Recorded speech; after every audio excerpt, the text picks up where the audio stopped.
Assalamualaikum warahmatullahi wabarakatuh. Pada pertemuan kali ini di mata pelajaran pemrograman dasar kelas 10, kita akan membahas tentang penyajian algoritma dengan flowchart.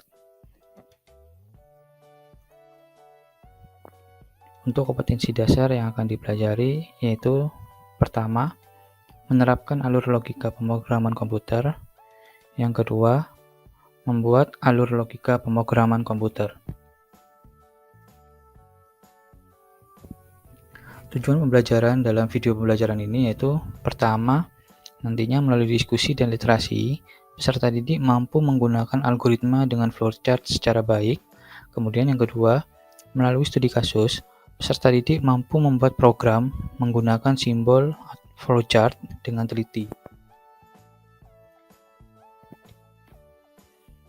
Oke, kita masuk ke tahapan pengamatan. Coba perhatikan gambar di samping. Terlihat jelas ada suatu gambar di mana terdapat beberapa simbol. Yang pertama ada simbol oval, simbol jajar genjang, persegi panjang, dan garis ya, atau arah panah ke bawah.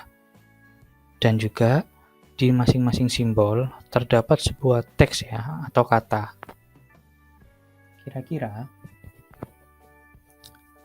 dari gambar tersebut akan menunjukkan langkah-langkah apakah yang dijelaskan oleh gambar tersebut. Kemudian kedua, dapatkah gambar tersebut dituliskan sebagai algoritma? Yang ketiga, apakah maksud dari berbagai bentuk objek tersebut yang terdiri dari tadi oval, jajar genjang, persegi panjang, dan garis panah ke bawah itu ya. Kemudian yang keempat, apa tujuan dari pembuatan diagram tersebut? Dan yang kelima, bagaimanakah cara menyajikan algoritma dalam bentuk diagram tersebut? Dan nomor 6, dapatkah algoritma dalam bentuk bahasa natural yang sudah kita pelajari di video sebelumnya diubah dalam diagram seperti sebelumnya atau seperti yang kita lihat di tayangan pengamatan tadi. Oke, kita masuk ke tahapan pengumpulan informasi. Sebelumnya kita sudah melihat ada beberapa gambar ya atau diagram. Diagram tersebut menunjukkan bagaimana proses dari suatu algoritma. Dalam hal ini algoritmanya mencari volume balok. Yang pertama jelas di dalam gambar objek pertama yang berbentuk oval itu terdapat tulisan start yang berarti memulai.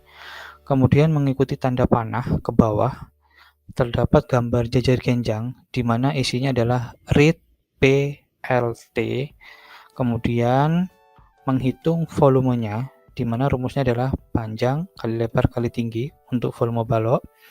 Kemudian dilanjutkan menuliskan hasil pada bagian write dan selesai yaitu pada bagian end. Penyajian algoritma menggunakan simbol-simbol ini yang dinamakan algoritma flowchart atau diagram alir. Tujuan dari penyajian dengan flowchart adalah untuk memberikan gambaran visual bagaimana data diproses. Hal ini sangat berguna akan lebih memperjelas bagaimana mengimplementasikan algoritma pada program komputer yang nantinya kita pelajari pada pelajaran pemrograman dasar ini. Baik, ada berbagai macam bentuk simbol yang berbeda dalam flowchart di mana masing-masing simbol pasti mewakili proses langkah-langkah tertentu. Contohnya, kita ketahui ada awalan dan akhir diwakili simbol oval yang bertuliskan start dan end. Kemudian untuk input dan output diwakili dengan simbol jajar genjang yang terdapat tulisan read dan write. Itu adalah simbol proses ya. Maaf, simbol input dan output itu jajar genjang. Kemudian untuk proses itu diwakili oleh gambar persegi panjang. Nah, secara umumnya keempat simbol ini merupakan simbol dasar dalam penyajian algoritma menggunakan flowchart. Adapun simbol-simbol yang digunakan dalam penyajian algoritma flowchart yaitu terdiri dari satu, ada simbol oval. Itu memiliki nama terminator yang memiliki fungsi permulaan atau akhir program ataupun algoritma. Kemudian ada garis ya, yang dinamakan garis alir atau flow line, memiliki fungsi arah aliran algoritma. Kemudian ada lagi simbol seperti segi 6 atau preparation, di mana memiliki fungsi sebagai proses inisialisasi, di mana dia memiliki fungsi mendefinisikan konstanta di awal. Contohnya semisal kita akan menghitung keliling ataupun luas lingkaran, pastinya kita membutuhkan pi kan. Nah, sedangkan nilai pi itu selalu tetap atau konstan, yaitu bernilai 3,14. Maka kita dapat menggunakan simbol preparation ini atau simbol segi 6 ini untuk melakukan inisialisasi. Kemudian ada simbol jajar genjang, yaitu adalah memiliki nama input ataupun output data yang memiliki fungsi untuk melakukan proses input ataupun output data. Dan yang kelima, simbol persegi panjang atau yang memiliki nama proses, jelas ya digunakan untuk proses penghitungan atau pengolahan data. Kemudian untuk simbol selanjutnya itu ada simbol seperti bilah ketupat, memiliki nama decision ya atau percabangan, di mana nanti simbol ini digunakan untuk proses percabangan ya atau kondisi yang berbeda-beda. Ada lagi simbol lingkaran kecil atau yang dinamakan one page connector yang digunakan untuk penghubung bagian flowchart yang berada pada satu halaman. Contohnya, jika algoritmanya itu cukup besar atau panjang sehingga tidak muat di dalam satu halaman, itu bisa dipecah menggunakan one page connector ataupun off page connector. Baik, sekarang langkah-langkah penyajian algoritma flowchart. Sebelumnya sudah kita ketahui bahwasanya untuk membuat algoritma flowchart itu terdiri dari bermacam-macam simbol, di mana setiap simbol pasti diberikan suatu keterangan. Contohnya untuk simbol oval itu ada tulisan start end, itu merupakan keterangan. Sedangkan simbol input dan output itu di dalam gambar jajar genjang juga diisikan read ya, atau membaca panjang lebar tinggi. Sedangkan simbol proses atau persegi panjang itu juga terdapat suatu keterangan, yaitu proses penghitungan. Kemudian untuk proses input lebih dari satu itu dapat disederhanakan menjadikan satu simbol.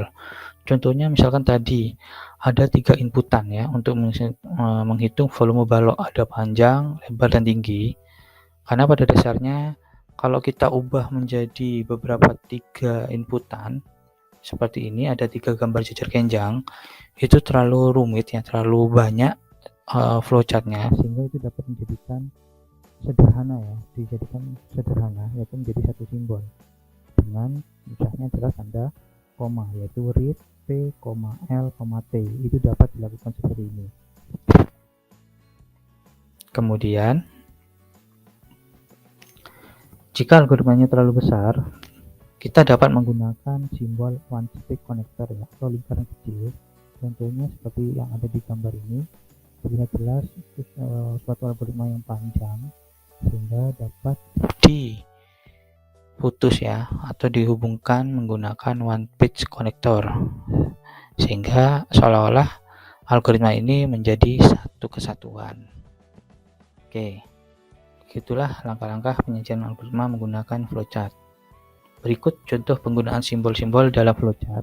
Semisal di sini studi kasusnya adalah bagaimanakah membuat algoritma flowchart untuk luas persegi.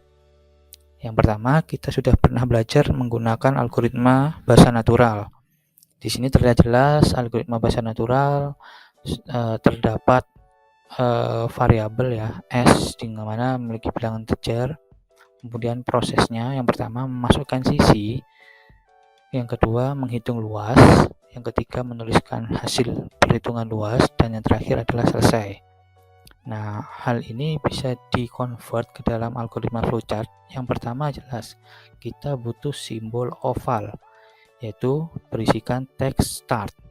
Nah, selanjutnya kita mengubah algoritma natural, masukkan sisi menjadi proses input, di mana menggunakan simbol jajar genjang, sehingga dituliskanlah read S. S itu merupakan variabel sisi.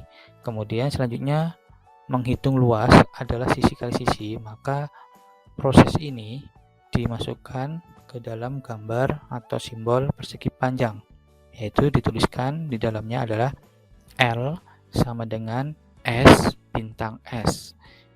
Itu merupakan proses yang nomor 2 dari algoritma bahasa natural.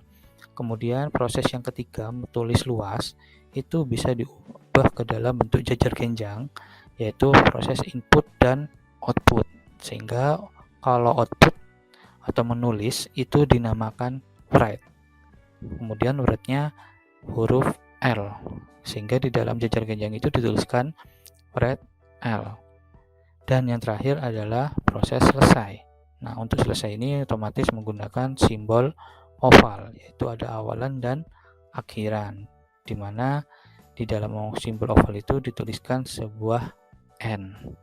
Seperti itu contoh dari penerapan simbol-simbol dalam flowchart, khususnya algoritma menghitung luas persegi. Kesimpulan dari video pembelajaran kali ini yaitu yang pertama, penyajian algoritma dengan flowchart jelas menyajikan algoritma dengan bentuk-bentuk simbol ataupun diagram. Kemudian yang kedua, bentuk-bentuk yang digunakan di dalam penyajian algoritma flowchart diantaranya satu, yaitu oval, melambangkan awal atau akhir algoritma. Contohnya seperti penulisan start dan end. Yang kedua, simbol segi 6 yang melambangkan inisialisasi. Contohnya penggunaan pi ya, untuk menghitung luas atau keliling lingkaran. Yang ketiga, simbol persegi panjang itu melambangkan proses. Yang keempat, jajar genjang itu melambangkan input ataupun output data.